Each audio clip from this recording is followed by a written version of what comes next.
नमस्कार, मैं हूं राहुल शर्मा। आप देख रहे हैं एसपी 9 न्यूज। स्वागत है आप सभी का आज के इस बड़े प्रोग्राम में। जी हां, आज प्रोग्राम की शुरुआत हम कर रहे हैं नुपुर शर्मा से। नुपुर शर्मा को लेकर बड़ा अपडेट सामने आया है। नुपुर शर्मा अचानक गायब हो गई हैं। जी हां, पुलिस लगातार छानबीन नुपुर शर्मा की कर रही है और देखने को मिला है जो सर्विलांस है, सर्विलांस टीम भी जांच कर रही है। लेकिन जिस तरह से नुपुर शर्मा का अचानक से पूरी तरह से जो संपर्क है वो टूट गया है, उनका जो ट्रेस है वो कहीं होती नजर नहीं आ रही। तो क्या सवाल ये उठ रहा है, मुसलमानों की धमकी से डर गई हैं नुपुर शर्मा? मुसलमानों के आगे नुपुर शर्मा ने टेक दिए हैं घुटने। क्या मुसलमानों की धमकी से नुपुर शर्मा दहशत में है? जी हां, लगातार इस तरह के सवाल खड़े हो रहे हैं क्योंकि नुपुर शर्मा लगातार चर्चाओं में। दरअसल पैगंबर मोहम्मद को लेकर जो बयान नुपुर शर्मा ने दिया था, उसके बाद नुपुर शर्मा की लगातार मुश्किलें बढ़ रही थी। हालांकि नुपुर शर्मा ने अपने बयान को देने के बाद माफी जरूर मांग ली थी, लेकिन मुसलमान ये कह रहे थे, मुस्लिम समुदाय के लोग कह रहे थे कि नुपुर शर्मा को फांसी होनी चाहिए।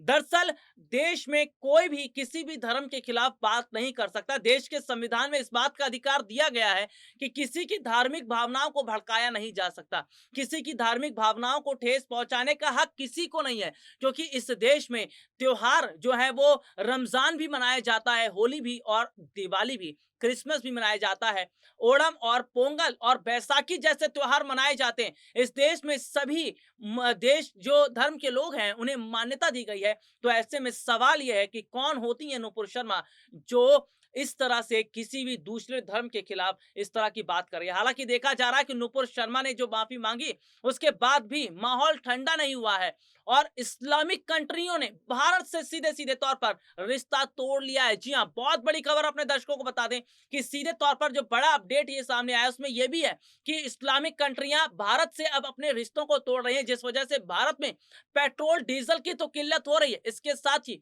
भारत का जो रुपए वो लगातार निचले स्तर पर आ रहा है। डॉलर के मुकाबले बहुत ज्यादा निचले पायदान पर आज भारत की करेंसी देखने को मिल रही है। हालांकि इन सब के बीच मुसलमानों ने जिस तरह से नुपुर शर्मा को खुली धमकी दी थी, नुपुर शर्मा को जिस तरह से धमकाया गया था और ये कहा जा रहा था कि नुपुर शर्मा को जेल होनी चाहिए क्योंकि नुपुर शर्मा ने क्राइम किया है। नुपुर शर्मा ने मुस्लिम समुदाय के जो लोग हैं उनकी धर्म धर्म भावना को भड़काने का काम किया है, उनकी धार्मिक भावनाओं को ठेस पहुंचाया है। तो ऐसे में बीजेपी ने उन्हें उनके पद से निष्कासित कर दिया, लेकिन इतना भर से सहमत नहीं है, इतना भर से ठीक नहीं है। अगर उन्हें जेल भेजा जाता है तो ही जो है कहीं ना कहीं ये सही कार्रवाई मानी जाएगी, ऐसा मुस्लिम समुदायों की तरफ से कहा जा रहा है। हालांकि असदुद्दीन ओवैसी और तमाम मुस्लिम धर्म गुरुओं की तरफ से भी लगातार इस तरह का बयान सामने आया, जिसके बाद ये देखा जा रहा है कि क्या वाकई नुपुर शर्मा के खिलाफ बड़ा कदम बीजेपी उठा सकती है। हालांकि मौजूदा समय के अंदर ये माना जा रहा है कि नुपुर शर्मा की मुश्किलें लगातार बढ़ रही हैं, क्योंकि एक और जहां मुस्लिम समुदायों के बीच में बहुत ज्यादा रोष यानी कि गुस्सा देखने को मिल रहा है, तो वहीं दूसरी तरफ नुपुर शर्मा को लेकर इस तरह के सवाल खड़े हो रहे हैं कि क्या नुपुर शर्मा देश छोड़कर भागने की तैयारी कर रही हैं। नुपुर शर्मा और नवीन जिंदल को लेकर अमेरिका की तरफ से प्रतिक्रिया सामने आई है, यानी कि अमेरिका के राष्ट्रपति जो बाइडेन का नुपुर शर्मा और नवीन जिंदल को लेकर बयान देना, तो समझ लीजिए मामला कहां तक जहां पहुंच गया है और किस तरह से इस पूरे मामले की आग बाहरी मुल्कों तक सुलग रही है और भारत में जिस तरह से नफरती भावनाओं को भड़काने की कोशिश की जा रही है। ऐसे में सवाल ये खड़ा हो रहा है कि आखिरकार देश में दंगा कराने वाला कौन है, देश में दहशत फैलाने वाला कौन है? क्योंकि सीधे सीधे तौर पर देखा जा रहा है कि देश में दो धर्मों के साथ जिस तरह का अन्याय हो रहा है या दो धर्मों को जिस तरह आपस में लड़वाने का काम किया जा रहा है, इसके पीछे की सबसे बड़ी साजिश कौन कर रहा है, साजिश करता कौन है? हालांकि अभी इस बात की जांच चल रही है कि दंगा भड़काने वाला कौन है और कौन है आखिरकार जिसने दंगे को भड़काया। लेकिन सीधे सीधे तौर पर यह देखा जा रहा है कि फिलहाल नुपुर शर्मा को लेकर जो बड़े अपडेट आ रहे हैं वो यही बता रहे हैं कि क्या नुपुर शर्मा और नवीन जिंदल देश छोड़कर भागने की तैयारी कर रहे हैं, क्या जल्द ही वो देश छोड़ देंगे?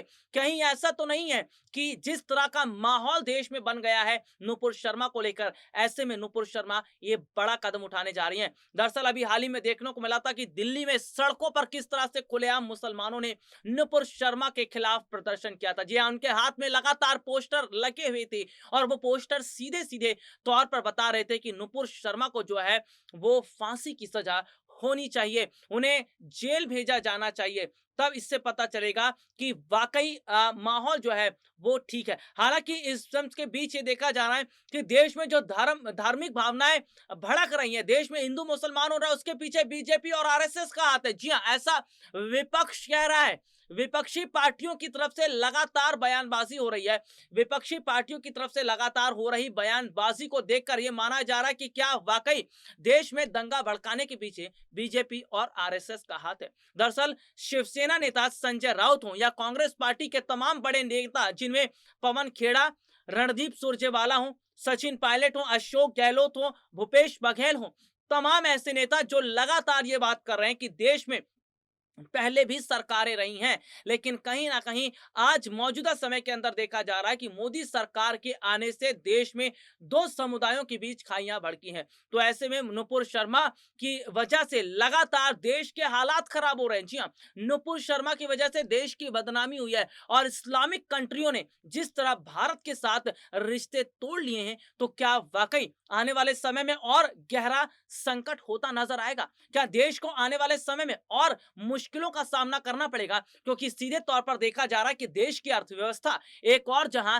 चरमराती नजर आ रही है, तो दूसरी तरफ देश में खाद्यान्न संकट को लेकर भी संकट गहराता नजर आ रहा है। हालांकि देखा जा रहा है कि देश के कई राज्यों में लगातार पेट्रोल और डीजल की कमी हो रही है। इसका मतलब है कि देश उस दिशा की ओर जा रहा है जहां पर श्रीलंका के हालात थे। श्रीलंका के हालात सबने देखे हैं। श्रीलंका में जिस तरह से शुरुआत गृह युद्ध से हुई थी और आज देश के अंदर गृह युद्ध होते नजर आ रहे। एक और जहां सड़कों पर छात्र प्रदर्शन कर रहा है, एक और जहां सड़कों पर छात्र जो है उतर कर लगातार मोदी सरकार की जो स्कीम लॉन्च हुई है अग्निपथ, उसका विरोध किया जा रहा है। वहीं दूसरी तरफ ये देखा जा रहा है कि राहुल गांधी के समर्थन में कांग्रेस का धरना प्रदर्शन हुआ। तो देखा जा रहा है कि देश में लगातार एक के बाद एक प्रदर्शन हो रहे हैं। ये मोदी सरकार के कंट्रोल से बाहर है। जी हाँ, सरकार के आउट ऑफ कंट्रोल हो चुका है, क्योंकि देखा जा रहा है कि लगातार कोई ना कोई सड़कों पर उतर कर प्रदर्शन कर ही रहा है और ऐसे में भारत के अंदर अर्थव्यवस्था चरमराती चली जा रही है। और भारत की अगर बात करें तो लगातार यहाँ पर जो शेयर मार्केट है वो निचले पायदान पर जी हाँ, सुबह शेयर मार्केट खुलता है तो लाल निशान पर और शाम को बंद होता है तो लाल निशान पर। तो समझ लीजिए जिन निवेशकों ने भारत में पैसा लगाया था वो निवेशक बहुत तेजी से अपना पैसा निकालते नजर आ रहे हैं, क्योंकि भारत के हालात इस वक्त ठीक नहीं है। और सीधे तौर पर देखा जा रहा है कि क्या वाकई नुपुर शर्मा अब कोई बड़ा कदम उठाने वाली हैं और क्या वाकई इस बात में सच्चाई है कि नुपुर शर्मा जल्दी देश छोड़ देंगी। तमाम अपडेट हम अपने दर्शकों को पहुंचाते रहेंगे, लेकिन फिलहाल मुसलमानों के आगे नुपुर शर्मा ने घुटने टेकने ही सही समझे, क्योंकि माफी मांगकर उन्होंने बताया कि उनसे बहुत बड़ी गलती हुई है और दोबारा उस गलती को वो नहीं दोहराएंगी। आज के लिए इतना ही। आपसे फिर दोबारा मुलाकात होगी, तब तक के लिए इजाजत दीजिए। नमस्कार।